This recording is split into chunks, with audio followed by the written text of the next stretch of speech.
What's going on, people? I want to jump on here real quick.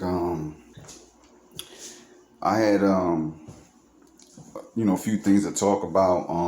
And I had decided that I was going to take the next couple of days, to relax and chill and stuff like that. So I was fighting with myself to put it out, hold it, until I was ready to make one. But I didn't want it to be old or outdated when I came back. So I'm just gonna give it now. Hold up. About to sit on the simple mathematics chair, you know what I'm saying? So that way I can get this thinking right. What's going on, people? This message is for the youngins. I'm gonna tell you a few things that you already know. Like, and when I mean, and I mean this literally, like you have to start taking this stuff like literally, all right? So, you have to live for something and stand for something.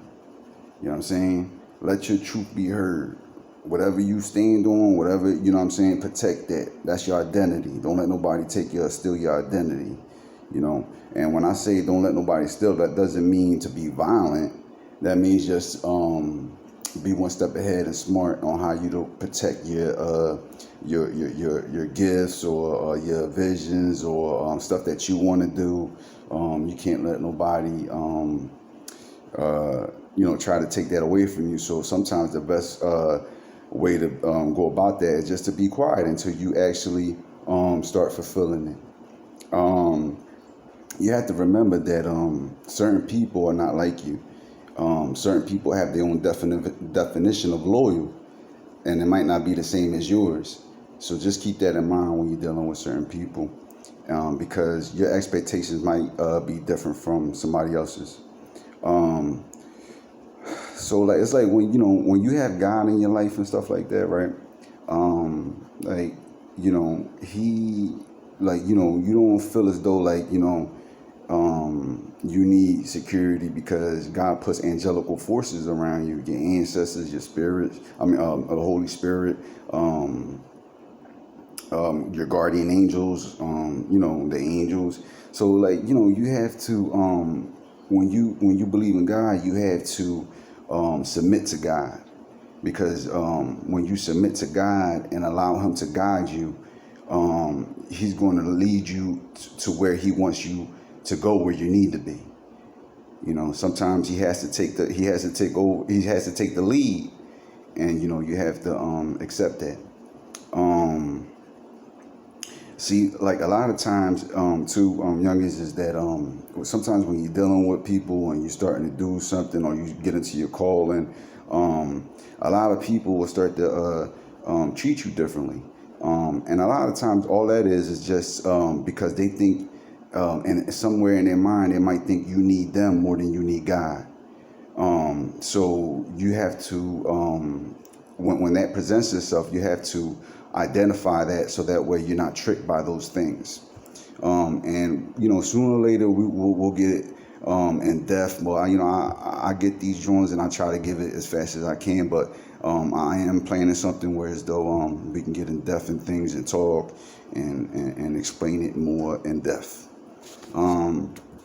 So here's the thing too, is that people have to remember, right, is that Jesus wasn't a preacher. Jesus wasn't a preacher. He is the master teacher, the ultimate truth keeper, the love, the light, the justice scale keeper. He is the master teacher. So He will sit down and teach you. He will search your heart. He will heal you. And a lot of people have to remember that. Like when you're dealing with Jesus, He's a forgiving. Jesus is the way to God. So it's like you have to remember. People are forgetting that. Like He is the way. So if you if you have like we're at the times where you can get in touch with Him easily. But see, y'all people don't know that because you're not in your calling. You're not connecting with. You're not even putting the effort to even try to connect with God. And I'm telling y'all, y'all had a lot of warnings. That's why all my messages are now for kids, because a lot of people are grown adults and they know what's up. I connect with God every day. I give God thanks every day. I'm whatever instructions He gives me, I fulfill it. And this is one of them. So I don't care, what anybody thinks of me or what anybody is saying or whatever, because I know where I'm at. I know who I am. I know who I walk with, and I know God's with me all the way, and He's telling me to do this. So if He wasn't telling me to do this, I wouldn't waste my time, honestly. You know what I'm saying? I'll be doing it another way. But this is the way He's telling me to do it. So I have to follow my instructions by God. I'm not worried about what nobody said. I'm not on this shit for views and likes. I can care less about that shit. Listen, man. In a few days or whatever, I'm going to just take a break, get my mind right and stuff like that. But in a few days, I'll be back on here. Until then, man, I give God all the glory. Salute to everyone. And thank you for your time.